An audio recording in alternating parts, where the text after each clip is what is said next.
In today's video, I'm going to teach you how to convert a task to a subtask in Wrike. We'll walk through this together step by step, so you can follow along in your own workspace. By the end, you'll know exactly how to take a standalone task and turn it into a subtask under a parent task, which is really useful for organizing bigger projects or breaking work down more clearly for your team. First, make sure you're logged into Wrike and you're in the right workspace. From there, navigate to the project or folder where your task currently lives. In this example, we're working in a campaign folder, but the process is the same no matter which space or project you're using. Look for the relevant folder or project in the left-hand navigation panel and click it to open the main view. Once that folder is open, you'll see a list of tasks in the central area. This might be in table view, list view, or another layout, but you should see the task you want to convert somewhere in that list. Move your cursor over that task and click on it to open the task panel.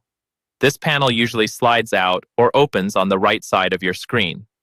With the task panel open, you now have access to all the details for that item: the title, description, assignees, dates, and more. Here, we're interested in the options that let us change how this task is structured. Look for the highlighted area in the interface that indicates additional actions or settings.